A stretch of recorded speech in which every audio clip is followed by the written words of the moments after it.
Are any of the women compensated by their agencies or anyone else for writing letters to the men? We don't pay any women to write to the men. We absolutely don't.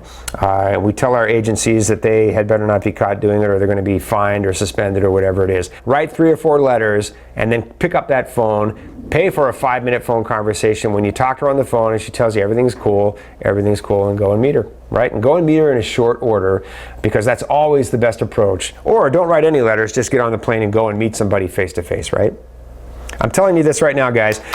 Nobody likes this information that I'm giving you. Nobody does, and I get it. It's not pleasant information to hear. It is 100% true. This is an industry which is designed to sell to the ginormous market of men who want to write letters into oblivion and never go anywhere. And we have tens of thousands of men. Now, you may not be one of them, which is good, because I'm certainly not here for tens of thousands of men who are trying to do that at all. I really want nothing to do with that. That's the truth. You may be a small percentage of men who are willing to actually get on the plane and go and meet somebody, but you are my audience, and you are the reason that I am here. But the industry that's here, and everybody you've ever heard of in the industry here, is trying to provide that fantasy for the lonely, lonely, lonely men who want to come home at night, write their letters into oblivion, send their penis pictures, write their erotica, and just keep on going for as long as they can. And when somebody gives up, they'll move on and start over with somebody else. Sounds really obnoxious, doesn't it? I'm not trying to offend you. That is what this whole entire industry is doing. That's what everybody who's in this industry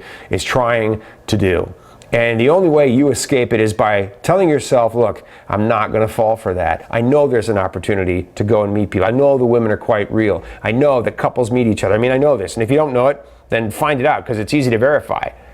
Once you know that, you have to make the choice of what you're going to do about the loneliness in your life. And you have 2 choices. You can write correspondence and see where that goes and get sucked into it and write letters into oblivion. You can do that. Tens of thousands of guys do that. 95% of guys like you, 95 freaking percent of guys like you are going to do exactly that and make people in this industry stinking, filthy rich. I want you to not do that. I want you to get on the plane and go. All the places that we go to are filled with tourists from all over the world. It's not like we're going to Antarctica to do socials here, guys. It's not that big of a stretch. I want you to get on the plane and go get face to face with somebody, have a real courtship and a real romance and a real love relationship, and do not get sucked into that virtual thing, okay? Writing is not necessary at all. I absolutely understand why men want to write some letters. If I were doing a tour, if I were in your shoes, I'd probably write a few letters before I go. I mean, now I've been on so many tours, it's not a big deal. I could just go. But I know there was a time when I thought I'd like to write a few letters. I mean, I'd like to know no matter what's going to happen, I'm stepping into this environment. It looks amazing, but it's so polarly opposite of what I experienced dating here in the States. I just don't know what to expect, really. So I'd probably write a few letters to somebody. Then I know I'm going to meet a couple of women that I've written to if nothing else happens, and I understand that's what drives correspondence. If you're of the mind, like my friend is in his question, well, what if I don't really need to write a few letters? What if I'm okay without the letters? Good for you. Because, look, you book a singles cruise, you're probably not going to be communicating with people you're going to meet on the singles cruise before you go on the cruise, right? And that's okay. They're friendly. They're very approachable. 30 minutes of conversation, you can blow by months and months of correspondence. Mark says, I don't understand why you would write letters until the cows come home instead of getting on a plane and going over. I don't understand it either, Mark, but that's what a lot of men do. But why do men do that? Why do men get stuck in that virtual correspondence or that virtual chat fantasy? Well, there's some uncomfortable truths around that, guys, but it's not all your fault. But why is this industry driven by tens of thousands of men writing lonely letters for months, if not years at a time, to women on the internet?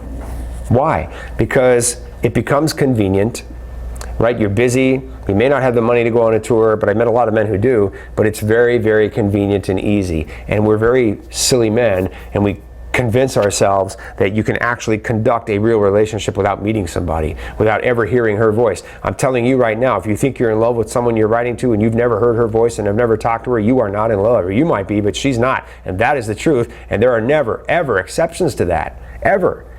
At the end of the day, you have to really listen to that inner world. You have to go out in solitude and ask yourself, get real with the man in the mirror.